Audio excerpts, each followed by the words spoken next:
Professor ইউনূসের হাত ধরে বিশ্বমঞ্চে নতুন মর্যাদায় বাংলাদেশ, যুক্তরাষ্ট্রের সঙ্গে বহুমাত্রিক সম্পর্ক আরও জোরদার হবে বলছেন বিশেষজ্ঞরা।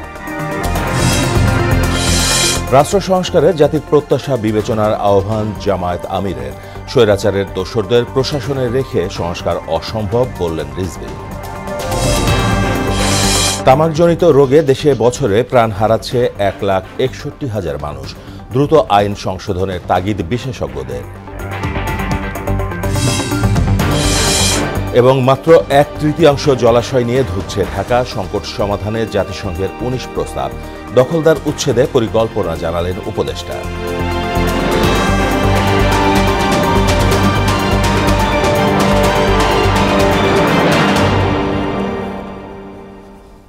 আসসালামু আলাইকুম, সবাইকে মোহনা সংবাদে স্বাগত। শুনছিলেন শিরোনাম, সঙ্গে আছি মাহমুদ হোসেন। এবার বিস্তারিত। অন্তর্বর্তী সরকারের প্রধান ডক্টর মোহাম্মদ ইউনূসের হাত ধরে বিশ্বমঞ্চে নতুন এক মর্যাদায় আসীন হল বাংলাদেশ।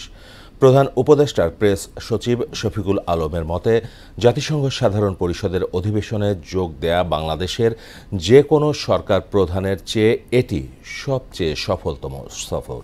বিশেষজ্ঞের মতে, প্রফেসর ইউনূসের সঙ্গে জো বাইডেনের বৈঠকের মাধ্যমে যুক্তরাষ্ট্র বাংলাদেশ বহুমাত্রিক সম্পর্ক আরও জোরদার হবে।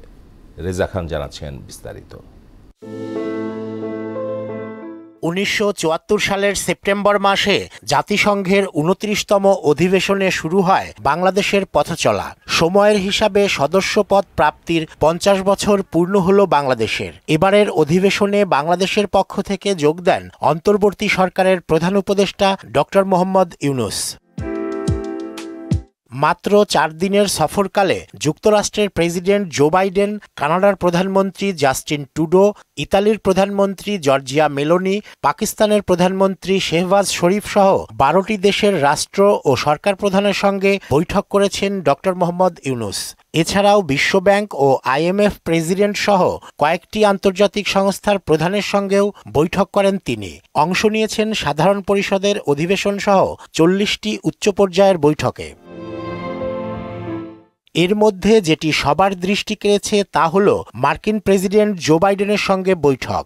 জাতিসংঘ সাধারণ পরিষদের অধিবেশনের ফাঁকে আনুষ্ঠানিক বৈঠকের খুব একটা দৃষ্টান্ত না থাকলেও ডক্টর ইউনূসকে বুকে টেনে নেন প্রেসিডেন্ট বাইডেন। রাষ্ট্র সংস্কারে ডক্টর ইউনূসের সরকারকে পূর্ণ সমর্থন ব্যক্ত করেন তিনি। জাতিসংঘের স্থায়ী মিশনের কূটনীতিকরা বলেছেন, অধিবেশনের ফাঁকে কোনো রাষ্ট্র বা সরকার প্রধানের সঙ্গে মার্কিন প্রেসিডেন্টের এমন বৈঠক বিরল ঘটনা। আমেরিকার সাথে আমাদের কিন্তু বহুমাত্রিক সম্পর্ক। রাজনৈতিক হলে একটা ধাপ, অন্য ধাপে কিন্তু সম্পর্ক চলাচলে, এমনকি পিপল টু পিপল যে সম্পর্ক সেটা কিন্তু নষ্ট হয়নি। জাতিসংঘ অধিবেশনের আগে রোহিঙ্গা সংকট, পাচারকৃত অর্থ ফেরত আনা সহ বেশ কিছু গুরুত্বপূর্ণ বিষয়ে যুক্তরাষ্ট্র এবং যুক্তরাজ্যের মন্ত্রীদের সঙ্গে বৈঠক করেন প্রফেসর ইউনূস। জ্বালানি, বাণিজ্য এবং অর্থনৈতিক সহযোগিতা জোরদার করতে নেপাল, মালদ্বীপ এবং পাকিস্তানের সরকার ও রাষ্ট্রপ্রধানদের সঙ্গে বৈঠক করেছেন তিনি। স্পেসিফিক আমাদের দেখা দরকার যে কোন খাতে সম্পর্কটা বাড়বে, এখানে কি ইনভেস্টমেন্ট বাড়বে কিনা, কোন সেক্টরে যেটা জনগণ লাভবান হবে। জাতিসংঘ অধিবেশনে দেয়া ভাষণে বাংলাদেশের সাম্প্রতিক অভ্যুত্থানের চিত্র তুলে ধরেন প্রফেসর ইউনূস।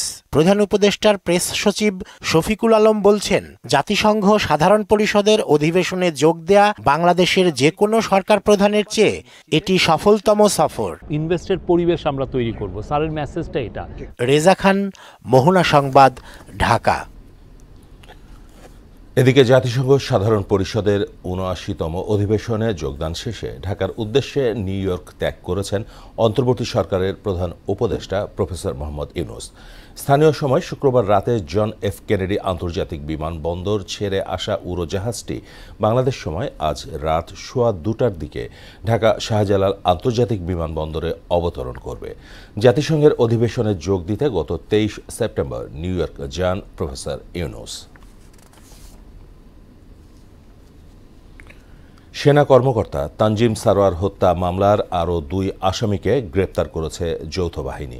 ভোরে কক্সবাজারের চকরিয়া, কাহারিয়া, ঘোনা এলাকা থেকে 2টি দেশীয় তৈরি আগ্নেয়াস্ত্র ও 3 রাউন্ড গুলিসহ তাদের গ্রেপ্তার করা হয়। এরা হলেন চকরিয়া ডুলাহাজারা ইউনিয়নের রিজার্ভপাড়া এলাকার নাসির উদ্দিন ও ডুলাহাজারা মাইজপাড়া এলাকার এনামুল হক। প্রাথমিক জিজ্ঞাসাবাদে তারা হত্যাকাণ্ডে সরাসরি জড়িত থাকার কথা স্বীকার করেছে। ধৃতদের চকরিয়া থানায় হস্তান্তর করা হয়েছে। আবেগের বশে জাতির প্রত্যাশার বাইরে কাজ না করতে অন্তর্বর্তী সরকারের প্রতি আহ্বান জানিয়েছেন জামায়াতে ইসলামের আমির ডাক্তার শফিকুর রহমান। সকালে চুয়াডাঙ্গা জেলা জামায়াত আয়োজিত এক সমাবেশে একথা বলেন তিনি। বিভক্তি ভুলে ঐক্যবদ্ধ সমাজ গড়তে সবার প্রতি আহ্বানও জানান ডাক্তার শফিক। বলেন, কোরআনের আলোকে জীবনযাপন এবং মহানবীর আদর্শ প্রতিপালনে দায়িত্বশীলদের ভূমিকা রাখতে হবে। আল্লাহ আমাদের মধ্যে উলফত মহব্বত কুওয়াত এবং দুনিয়ার মাসুসাইন এই পারস্পরিক ক্ষমা ভালোবাসার ভিত্তিতে আসুন। তিলে তিলে জ্বলে জ্বলে যারা আল্লাহর কাছে পৌঁছে যান তারাই খাঁটি সুখ। এটি আমাদের একটা অর্জন। প্রশাসনে আওয়ামী লীগ সরকারের দোসরদের রেখে রাষ্ট্র সংস্কার সম্ভব নয় বলে মনে করেন বিএনপির সিনিয়র যুগ্ম মহাসচিব রুহুল কবির রিজভী। রাজধানীর দক্ষিণখানে বৈষম্য বিরোধী ছাত্র আন্দোলনে পুলিশের গুলিতে নিহত জাহিদুজ্জামান তানভীরের স্মরণসভায় তিনি একথা বলেন। যাদের হাতে সাধারণ মানুষের রক্ত, তাদের বিচার না হলে শহীদের আত্মা শান্তি পাবে না বলেও মন্তব্য করেন রিজভী।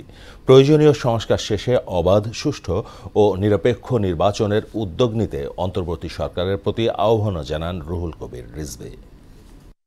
অবিলম্বে আপনারা চেয়ারম্যান, ইউনিয়ন পরিষদের চেয়ারম্যানদের বাতিল করুন, তা না হলে আপনারা ভালো কিছু করতে পারবেন না, সংস্কার বাস্তবায়ন হবে না। সরকার বাস্তবায়নের দায়িত্ব তো তৃণমূল থেকে উপর পর্যন্ত ডিসি, এসপি, সচিব, জজ, বিচারক এবং ইউপির চেয়ারম্যান সবাই থাকবে। তো এই কীট পতঙ্গ থাকলে আপনি ভালো কিছু করবেন কি করে? আওয়ামী লীগ সভাপতি শেখ হাসিনার ৭৮তম জন্মদিন আজ। ১৯৪৭ সালের এই দিনে গোপালগঞ্জ জেলার টুঙ্গিপাড়া গ্রামে তিনি জন্মগ্রহণ করেন। গত ১৫ বছর বাংলাদেশের প্রধানমন্ত্রী হিসেবে জাতিসংঘ অধিবেশনে যোগ দিতে নিউ ইয়র্ক থাকতেন এবং সেখানেই নেতাকর্মীদের নিয়ে জন্মদিন পালন করতেন। দেশে তার দল আওয়ামী লীগও করত নানা অনুষ্ঠান, কিন্তু এবারের প্রেক্ষাপট ভিন্ন। কোথাও নেই কোনো আয়োজন। ছাত্র জনতার অভ্যুত্থানে গত ৫ আগস্ট আওয়ামী লীগ সরকারের পতন হয়। প্রধানমন্ত্রী পদে ইস্তফা দিয়ে দেশ ছেড়ে ভারতে চলে যান শেখ হাসিনা। বাংলাদেশে প্রতি বছর গড়ে ১,৬১,০০০ মানুষ তামাকজনিত রোগে প্রাণ হারাচ্ছে। বর্তমানে তামাকে আসক্তি আছে এমন প্রাপ্তবয়স্ক মানুষের সংখ্যা প্রায় ৪.৫ কোটি। কর্মক্ষেত্র সহ পাবলিক প্লেস ও গণপরিবহনে পরোক্ষ ধূমপানের শিকার হয় ৩,৮৪,০০,০০০ জন। এমন তথ্য জানিয়ে জনস্বাস্থ্য রক্ষায় বিদ্যমান তামাক নিয়ন্ত্রণ আইন দ্রুত সংশোধনের তাগিদ দিয়েছেন বিশেষজ্ঞরা। শামীমুজ্জামান চৌধুরীর রিপোর্ট। দেশে প্রায় ১৫ লাখ মানুষ তামাকজনিত রোগে আক্রান্ত। এসব রোগ বছরে কেড়ে নিচ্ছে ১,৬১,০০০ মানুষের প্রাণ। আর্থিক ক্ষতির বিষয়টি তো আছেই। সার্বিক বিবেচনায় তামাক নিয়ে উদ্বিগ্ন বিভিন্ন সংগঠন। ন্যাশনাল হার্ট ফাউন্ডেশন হাসপাতালের রোগতত্ত্ব গবেষণা বিভাগের অধ্যাপক ডাক্তার সোহেল রেজা চৌধুরী জানান, তামাকজাত দ্রব্যের বহুল ব্যবহার হৃদরোগ, ক্যান্সার, বক্ষব্যাধি মৃত্যুর অন্যতম প্রধান কারণ। দেশে তরুণ চিকিৎসকদের নিয়ে তামাক নিয়ন্ত্রণে কাজ চলছে। নতুন যে আইনটা হতে যাচ্ছে ওখানেও পরিষ্কারভাবে ধূমপান হাসপাতালে যেন না করে, তামাকের ব্যবহার হাসপাতাল না হয় সেটা পরিষ্কারভাবে বলা আছে। প্রত্যেকটা পেশেন্ট যারা ভর্তি হয় তাদেরকে আসলে তামাক ব্যবহার করে কিনা এটা সিস্টারে জিজ্ঞাসা করতে হয়, নার্স সিস্টার। এবং তারপরে যদি উনি স্মোকার হন তাকে অ্যাটলিস্ট 2 মিনিট বা 3 মিনিট তাকে ওই সিস্টারই কিছু বক্তব্য, কিছু অ্যাডভাইস দিতেন যে ওনারা যেন স্মোকিংটা ছেড়ে দেন। বিশেষজ্ঞরা জানান, তামাকের এসব ক্ষতি থেকে জনস্বাস্থ্যকে রক্ষার জন্য দ্রুত বিদ্যমান তামাক নিয়ন্ত্রণ আইন শক্তিশালী করতে হবে। তা না হলে তামাকজনিত অকাল মৃত্যু প্রতিরোধ করা সম্ভব হবে না। অসংক্রামক রোগে মৃত্যু হয় বাংলাদেশের প্রতি বছর প্রায় ১,৬১,০০০ মানুষের। এটা ৩০-এর কত গুণ, অনেক বেশি, ৫-৬ গুণ বেশি। তারপরে কিন্তু আমরা এতটা বেশি ভীত না, আমরা এটাকে বেশি গুরুত্ব দিতে চাই না। স্বাস্থ্যের জন্য খারাপ, অর্থনীতির জন্য খারাপ, সমাজের জন্য খারাপ, তাদের ডিগ্রি করে বন্ধ করে দিতে হয়। যার বাসায় একজন এরকম রোগী আছে তিনি জানেন যে একজন হৃদরোগ হয়ে গেলে তার চিকিৎসা তার ইনভেস্টিগেশন কত এক্সপেন্সিভ। দেশে তামাক নিয়ন্ত্রণ আইনের ৭-এর ১ ধারা অনুযায়ী পাবলিক প্লেসে বা নিয়ন্ত্রণকারী ব্যক্তি ধূমপানের জন্য নির্দিষ্ট জায়গা করে দিতে পারবেন। বিদ্যমান আইনে ৭-এর ১ ধারা বাতিলের প্রস্তাব দেওয়া হয়েছে। শামীমুজ্জামান চৌধুরী, মোহনা সংবাদ, ঢাকা। প্রয়োজনের তুলনায় মাত্র 1/3 জলাশয় নিয়ে ধুঁকছে রাজধানী ঢাকা। নগরীর মোট আয়তনের 10 থেকে 15% জলাশয় থাকার কথা থাকলেও আছে মাত্র 3%। এ বিষয়ে নেতিবাচক প্রভাব পড়ছে মানব স্বাস্থ্যে। সংকট সমাধানে 19টি প্রকল্পের প্রস্তাব করেছে জাতিসংঘ। জলাশয় উদ্ধারে শিগগিরই ব্লু নেটওয়ার্কের ঘোষণা দিয়েছেন পরিবেশ, বন ও জলবায়ু পরিবর্তন উপদেষ্টা সৈয়দা রিজওয়ান হাসান। আরও জানাচ্ছেন উষা ফেরদৌস। 1985 সাল থেকে 4 দশকে হারিয়ে গেছে ঢাকার 10,000 হেক্টরের বেশি জলাভূমি, খাল ও নিম্নাঞ্চল। কংক্রিটের চাপে রাজধানী ঢাকা থেকে বিলুপ্ত হয়েছে তাবৎ প্রাকৃতিক সৌন্দর্য ও ঐশ্বর্য। পরিবেশ প্রতিবেশ ধ্বংস করার মাধ্যমে বিশ্বের 173টি শহরের মধ্যে বাসযোগ্য নগরীর তালিকায় 168তম রাজধানী ঢাকা। সংকট মোকাবেলায় ইউএনডিপির উদ্যোগে centre for environmental and geographical information services CEGIS 100 বছরের ঢাকার ধ্বংস হয়ে যাওয়া পরিবেশ প্রতিবেশ পুনরুদ্ধারে 19টি প্রকল্প প্রস্তাব করে। ঢাকায় 45টা ডেজিগনেটেড খাল ছিল, যার মধ্যে বর্তমানে আছে হলো 26টা। আলোচকরা বলেন 1 শতাব্দী আগের অবস্থানে কখনো ফিরে যাওয়া সম্ভব না হলেও ক্ষত কিছুটা হলেও সারানো সম্ভব। ভবিষ্যতের যে বিল্ডিংগুলো হবে সেই বিল্ডিংগুলোতে পরিবেশের দিকগুলো যেমন আছে, যেমন যত কাঠা মানে প্লট হবে অন্তত ততগুলো গাছ যেন লাগাতে পারি। 133 থেকে 78টা প্রজাতির বাকি হয়ে গেছে। প্রধান অতিথির বক্তব্যে পরিবেশ, বন ও জলবায়ু পরিবর্তন উপদেষ্টা সৈয়দা রিজওয়ান হাসান বলেন, ঢাকার খাল জলাশয়ের সংখ্যা নিরূপণের পর সঠিক ব্যবস্থাপনার আওতায় আনা হবে। 53 বছরে যেটাকে আমরা পরিকল্পিত উপায়ে অপরিকল্পিত উপায়ে আইনের প্রয়োগ না করে একেবারে অবসবাসযোগ্য করে দিয়েছি, সেটাকে বাসযোগ্য করাটা সহজ বা এই 1, 2, 3, 4 বছরের 5 বছরের সম্ভব তা কিন্তু আমি কোনোভাবেই মনে করছি না। কি করে একটা ব্লু নেটওয়ার্কের প্ল্যান আমরা করে ফেলতে পারি সেটা আমাদের দ্রুততম সময়ের মধ্যে করার দরকার। পরিবেশ প্রতিবেশ রক্ষায় জনগণকেও সম্পৃক্ত করার পক্ষে মত দেন তিনি। একটা খালি যদি আমার 700 কোটি টাকা যায়। উষা ফেরদৌস, মোহনা সংবাদ, ঢাকা। মালয়েশিয়ায় শ্রমিক পাঠানোর নামে হাজার হাজার কোটি টাকা লুটপাট হয়েছে। সীমাহীন অনিয়ম আর দুর্নীতির মাধ্যমে মাত্র 1.5 বছরে একটি চক্র প্রায় 24,000 কোটি টাকা দেশ থেকে পাচার করেছে বলে অভিযোগ আছে।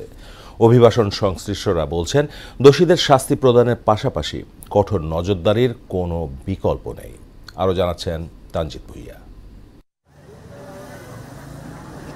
দেশের অর্থনীতির অন্যতম চালিকা শক্তি জনশক্তির রপ্তানি হুমকিতে পড়েছে সিন্ডিকেটের কারণে।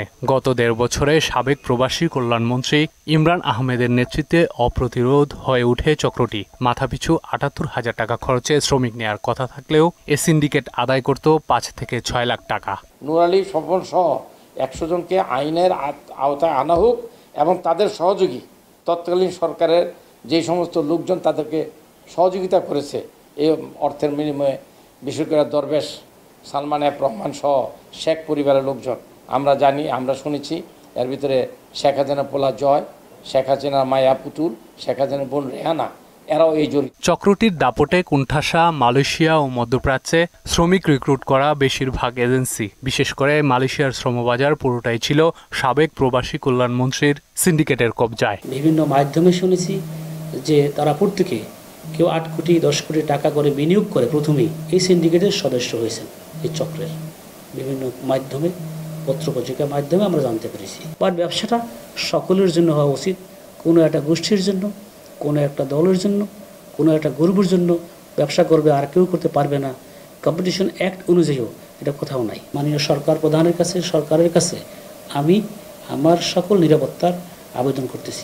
সিন্ডিকেটের কাছে অসহায় জনশক্তি রপ্তানি ব্যুরোর কর্মকর্তারা সরকারের উচ্চ পর্যায়ের নজরদারি ছাড়া এ থেকে পরিত্রাণের উপায় নেই বলে মনে করেন তারা। আইডেন্টিফাই করে এটাকে মানে অ্যাওয়ারনেস বিল্ড আপ করে ট্রেনিং দিয়ে এটা কাজ করতে হবে। কারণ আমার যে নিরীহ কর্মী যারা আছে গ্রামে গঞ্জে, যারা বিদেশে যেতে চায়, তারা কিন্তু তাদের এলাকার ব্রোকারদেরকে বেশি পছন্দ করে। সংশ্লিষ্টরা জানান, শ্রমবাজার সিন্ডিকেটে আছে বাংলাদেশ ও মালয়েশিয়ার একদল দালাল। এদের দমন করা না গেলে একটা সময়ে হুমকিতে পড়বে জনশক্তি রপ্তানি। ডিসিশন মেকিং স্টেজেই ওরা বুঝতে পারবে যে আমার এই টাকা দিয়ে যাওয়া যাবে কি যাবে না। তানজিদ ভুইয়া, মোহনা সংবাদ, ঢাকা।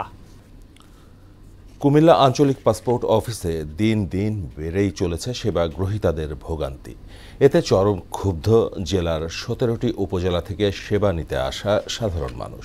আর কর্তৃপক্ষ বলছে, বৃহদায়তনের এই জেলার বিপুল সংখ্যক প্রার্থীকে সেবা দেয়ার মতো অবকাঠামো ও জনবল তাদের নেই। কুমিল্লা থেকে তাওহিদ হোসেন মিঠুর প্রতিবেদন, জানাচ্ছেন আফরিন পপি। কুমিল্লা আঞ্চলিক পাসপোর্ট অফিসে সেবাগ্রহীতাদের ভোগান্তি দিন দিন বেড়েই চলেছে।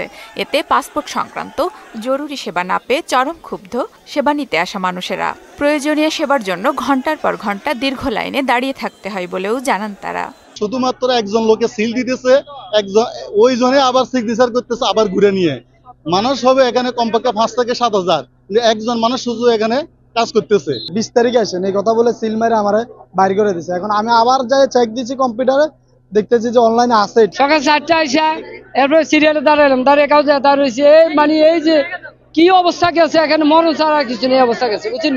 কাঙ্ক্ষিত সেবা পেতে চরম ভোগান্তিতে পড়তে হচ্ছে অসুস্থ রোগী, নারী ও শিশুদেরকেও। এখানে যদি আরো 2টা কাউন্টার অ্যাড হইতো তাহলে এই সমস্যাটা সৃষ্টি হতো না। সকাল 6টা বাজে আসছি, বুঝছেন, ওরা আমাদেরকে 3বার সিরিয়াল ধরে 3বারে পেছনে নেওয়াইছে। ভোরেই রওনা দিছি, কিন্তু এসে দেখি অনেক ভিড়। আমরা সাধারণ পাবলিক যে হরানি হই, তা আমরা কই যাবো? জনবল সংকটে প্রতিদিন বিপুল সংখ্যক সেবা প্রার্থীকে সেবা নিতে বেগ পেতে হচ্ছে বলে জানালেন এই নবনিযুক্ত উপপরিচালক। আমাদের যে জনবল, সেই জনবল অনুযায়ী আমরা যে সেবাটা দিতে পারি তার প্রায় 2-3 গুণ জনবল প্রতিদিন আমরা আবেদনকারী হিসেবে আমরা পাচ্ছি। তো এই বর্ধিত জনবলকে সেবা দেওয়ার জন্য আসলে আমাদের কিছু ব্যবস্থা নেওয়া দরকার। সেবাগ্রহীতাদের ভোগান্তি নিরসনে ঊর্ধ্বতন কর্তৃপক্ষ কার্যকর পদক্ষেপ নেবে এমন প্রত্যাশা সেবা প্রার্থীদের। আফরিন পপি, মোহনা সংবাদ। বেতন বৃদ্ধি সহ 19 দফা দাবিতে গাজীপুরের কোনাবাড়িতে বিক্ষোভ করছে একটি পোশাক কারখানার কর্মকর্তা। সকালে কাজে যোগ না দিয়ে কোনাবাড়ি কাশিমপুর সড়ক অবরোধ করে রাখে তারা। এদিকে বেতন বৃদ্ধির দাবিতে মহানগরের কোনাবাড়িতে একটি পোশাক কারখানার শ্রমিকরা বিক্ষোভ করেছে।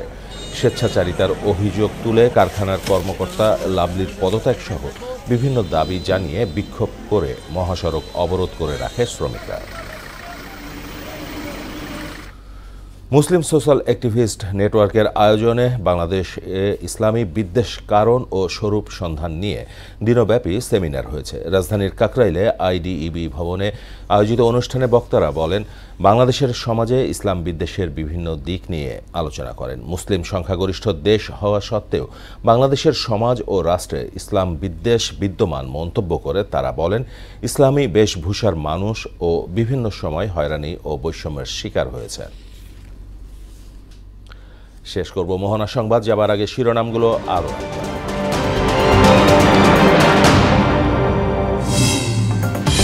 প্রফেসর ইউনূসের হাত ধরে বিশ্বমঞ্চে নতুন মর্যাদায় বাংলাদেশ। যুক্তরাষ্ট্রের সঙ্গে বহুমাত্রিক সম্পর্ক আরও জোরদার হবে বলছেন বিশেষজ্ঞরা। রাষ্ট্র সংস্কারে জাতির প্রত্যাশা বিবেচনার আহ্বান জামায়াত আমিরের। স্বৈরাচারের দোসরদের প্রশাসনে রেখে সংস্কার অসম্ভব বললেন রিজভী। তামাকজনিত রোগে দেশে বছরে প্রাণ হারাচ্ছে 1,61,000 মানুষ। দ্রুত আইন সংশোধনের তাগিদ বিশেষজ্ঞদের। এবং মাত্র 1/3 জলাশয় নিয়ে ধুঁকছে ঢাকা। সংকট সমাধানে জাতিসংঘের 19 প্রস্তাব দখলদার উচ্ছেদে পরিকল্পনা জানালেন উপদেষ্টা। এই ছিল মোহনা সংবাদে। পরবর্তী সংবাদ রাত 9টায়। মোহনার সবশেষ খবর জানতে ভিজিট করুন www.mohana.tv। সংবাদ দেখতে পারেন ফেসবুক ও ইউটিউবে। এতক্ষণ সঙ্গে থাকার জন্য সবাইকে ধন্যবাদ।